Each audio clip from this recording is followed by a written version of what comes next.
밤이 깊습니다. 오늘 하루도 수고한 몸을 누이고 조용히 눈을 감습니다. 숨결은 느려지고 마음은 차분히 고요해집니다. 이제 우리 영혼을 부드럽게 감싸줄 옛날 이야기를 함께 걸어가 봅니다. 그 이야기는 처음 시작된 세상의 시간으로 우리를 데려갑니다. 하느님께서 빛과 어둠을 나누시고 산과 들, 강과 숲을 만드시던 그날 이후의 이야기입니다. 그곳에는 한 가정이 있었고 그 가정에는 두 형제가 있었습니다. 잠잘 때 들으면 좋은 성경 이야기 두 번째. 카인과 아벨 이야기 시작합니다. 챕터 1. 형제의 탄생과 첫 순간들. 아담과 하와, 그들은 에덴에서 쫓겨난 뒤에도 여전히 하느님의 손길을 기억하며 땅을 일구고 있었습니다. 그 땅은 거칠었지만 하느님의 은혜는 여전히 그들에게 머물러 있었습니다. 첫 아이가 태어난 날 하와는 깊은 숨을 내쉬며 이렇게 말했습니다. 내가 하느님의 도우심으로 남자를 얻었다. 그 아이의 이름은 카인. 기대와 소망이 담긴 이름이었습니다. 시간이 흐르고 또 다른 아들이 태어났습니다. 그 아이는 아벨이라 불렸습니다. 작고 연약한 그 아이는 형의 곁에서 자라났습니다. 두 아이가 자라나는 동안 아담과 하와는 그들에게 세상과 하느님에 대해 가르쳤습니다. 아침이면 두 아이는 햇살을 받으며 뛰어놀았고 저녁이 되면 하늘을 물들이는 노을을 함께 바라보았습니다. 카인은 땅을 만지는 걸 좋아했습니다. 작은 손으로 흙을 쥐고 씨앗을 뿌리며 흙의 숨결을 느꼈습니다. 아벨은 양들을 따라다니기를 즐겼습니다. 풀내음 가득한 초원에서 어린 양을 품에 안고 웃음 짓는 그의 모습은 늘 평화로웠습니다. 시간은 흘러 두 아이는 청년이 되었습니다. 카인은 땅을 가꾸는 농부가 되었고 아벨은 양을 돌보는 목자가 되었습니다. 하늘 아래 같은 땅에서 자랐지만 그들의 길은 조금씩 달랐습니다. 하지만 그들의 마음속에는 언제나 하나의 믿음이 있었습니다. 하느님을 기억하고 그분께 감사하는 마음이었습니다. 챕터 2. 자라나는 두 형제. 봄이 오면 카인은 씨앗을 뿌렸습니다. 그의 손끝에는 희망이 담겨 있었습니다. 햇살과 바람 그리고 비가 내릴 때마다 그는 하느님의 선하심을 떠올렸습니다. 여름이 지나 가을이 오면 땅은 열매를 주었습니다. 그는 곡식을 거두며 하느님께 감사했습니다. 아벨은 목초지를 걸으며 양떼를 불렀습니다. 그의 목소리는 부드럽고 온화했습니다.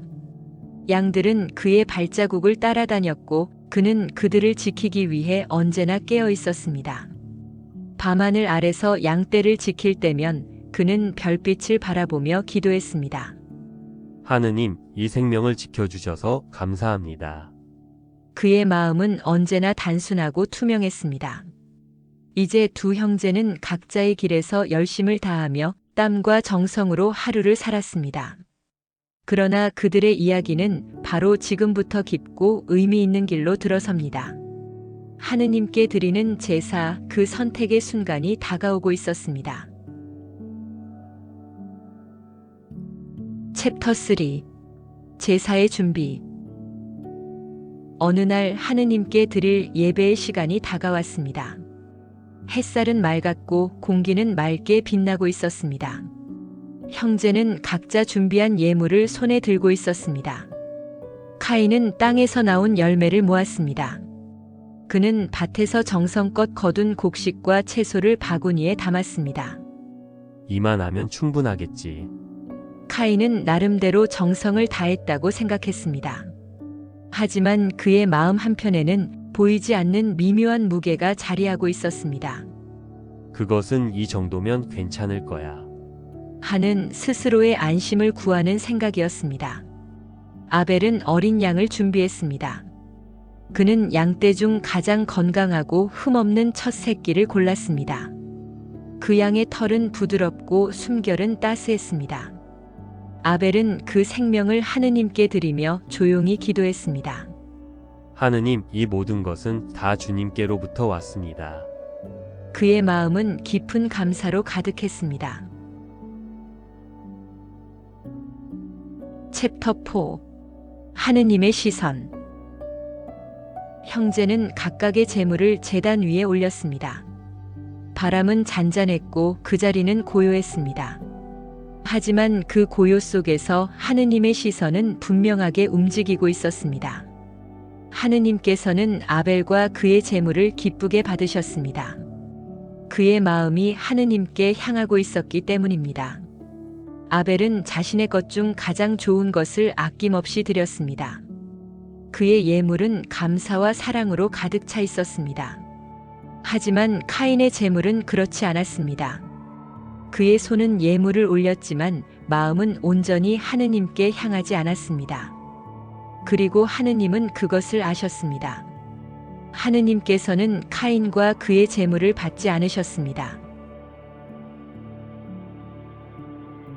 챕터 5. 카인의 마음에 이는 그림자.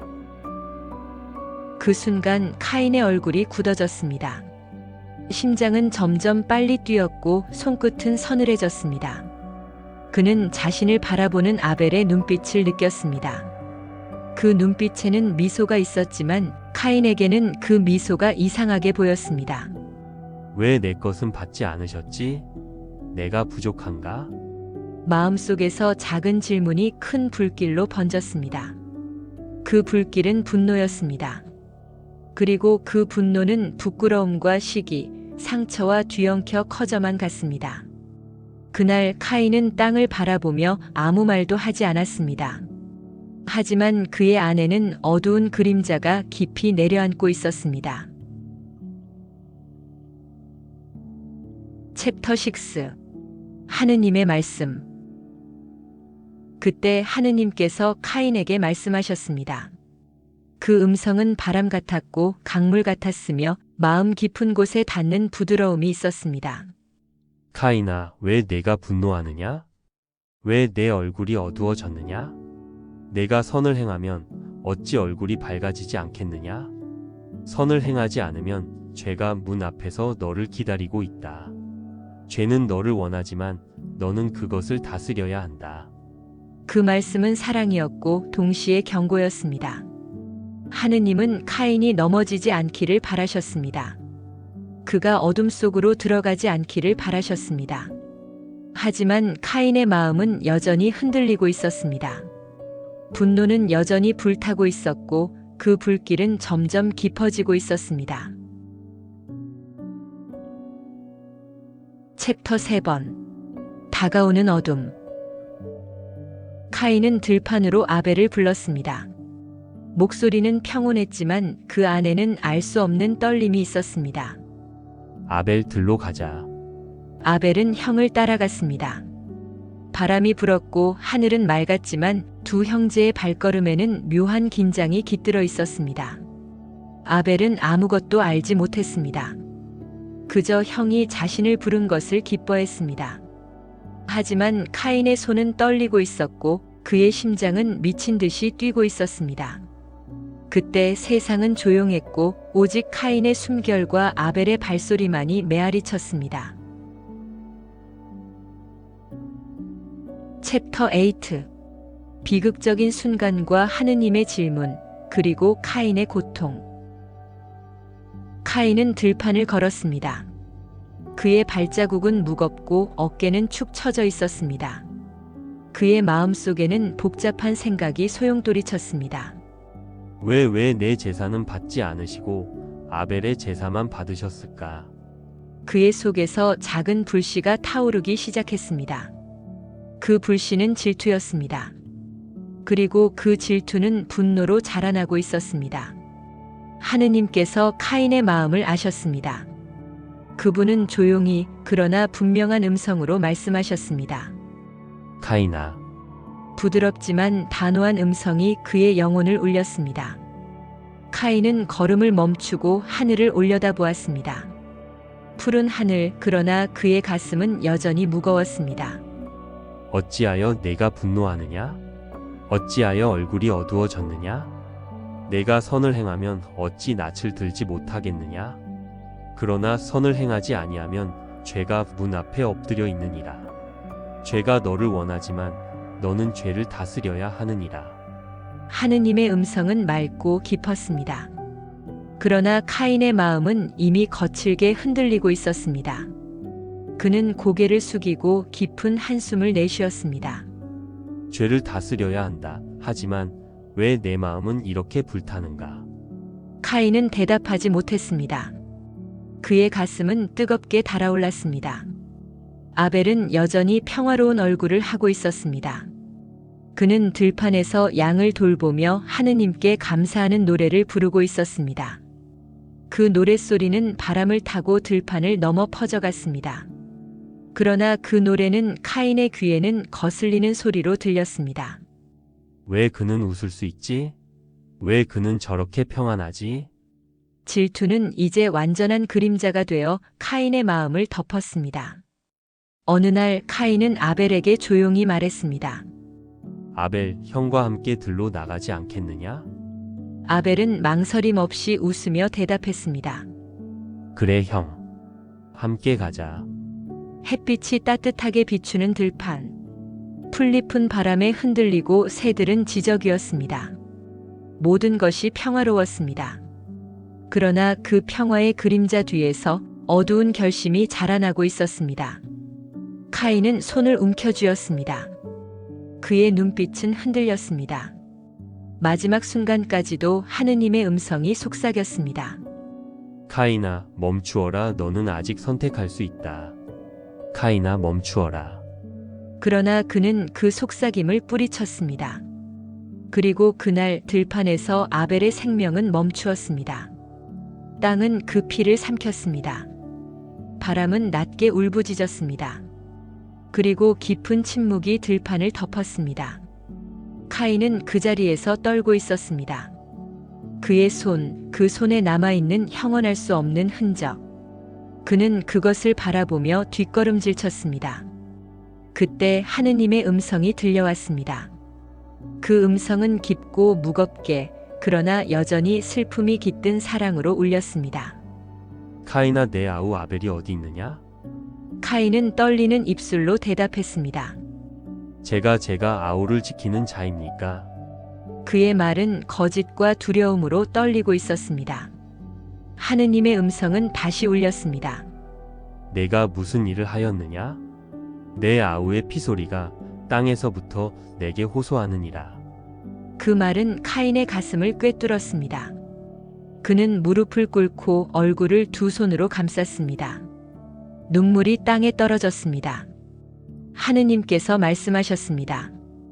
이제 너는 땅에서 저주를 받으리니 내가 그 땅을 갈아도 땅이 다시는 내게 효력을 내지 아니할 것이요 너는 땅에서 유리하는 자가 되리라. 카인은 떨며 소리쳤습니다. 하느님, 제 벌이 너무 무겁습니다. 누구든 저를 만나는 자가 저를 죽이려 할 것입니다. 하느님께서는 여전히 자비의 빛을 거두지 않으셨습니다. 그분은 카인에게 표를 주시며 말씀하셨습니다.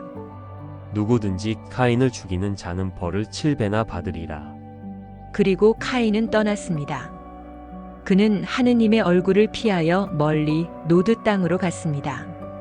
바람은 여전히 불고 있었고 하늘은 여전히 푸르렀습니다. 그러나 카인의 마음에는 깊은 그림자가 남아 있었습니다. 그리고 땅 속에는 여전히 아벨의 피가 말없이 울리고 있었습니다. 챕터 9. 회상과 평화. 그날 이후 땅은 여전히 푸른 빛을 띠었지만 카인의 마음은 깊은 고요 속에 잠겨 있었습니다. 그는 하느님 앞에 서 있었던 그 순간을 잊을 수 없었습니다. 내 동생 아벨은 어디 있느냐? 그 물음은 바람결에 섞여 여전히 그의 귓가에 맴돌았습니다.